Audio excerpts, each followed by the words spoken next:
In this lesson, I'll talk about access control within Windows. Access control is different than rights and permissions. Rights and permissions are placed on objects. So think of computers or files, folders, shares, registry objects, anything that you can assign permissions to.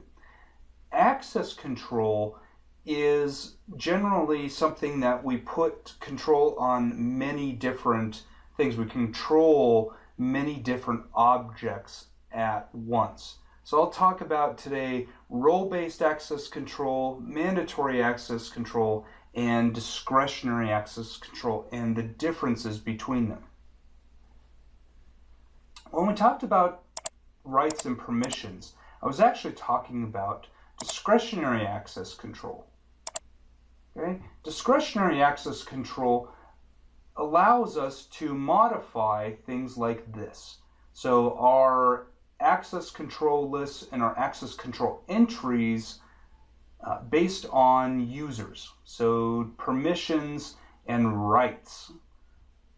And that's discretionary access control. Mandatory access control is different in that we place certain categories of rights onto different objects. While we don't see this very much in Windows, it comes in the form of mandatory integrity control.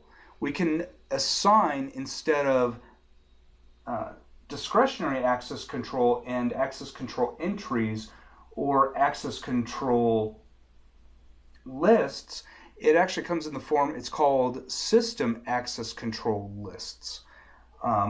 We can modify these via what we call mandatory integrity control. It sits on top of permissions and rights. So it sits on discretionary access control. So let's say that I wanted to place mandatory access control on this Windows folder here.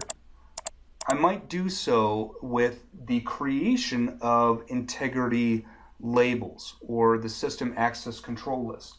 Access control lists and mandatory access control, mandatory integrity control, we don't see this very much inside of Windows. We just need to know it's there.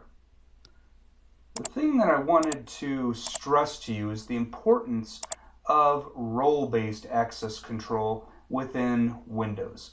So let's go to Active Directory users and computers.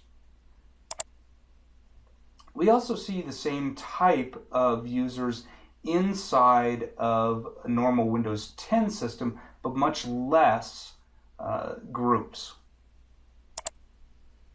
So as you're looking here, what do we notice? So we have DNS admins, we have domain admins, we have enterprise admins, enterprise key admins, RAS and IaaS servers, and stooges, the one that we created a few lessons ago. Now, notice how these all have very specific names.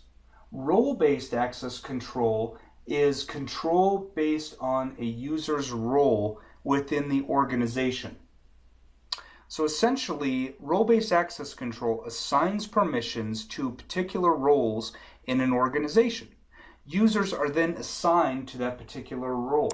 So domain users, remember how we have all these users in domain users? Well, that's their role. They are a part of the domain. Domain admins, for example, I only have administrator. Or the other way I can look that information up is going into a user. So the administrator has access to administrators, domain admins, domain users, etc. Role-based access control is very, very important to Windows system administration. granting only permissions based on what role that user has. So how this compares to access control process and rights and permissions is that when an object is accessed, the first access control entry in the file access control list is examined. So it contains the group's administrators. So if a user is not in the administrators group, then he may not have access. The next access control entry in the ACL lists allow us to, again, look at somebody's role and determine what their permission level is. So while we could assign permissions based on a user, access control allows us, and role-based access control allows us to place that control on a group of users. This is important to understand so that we can control groups of users for whatever function that they are doing.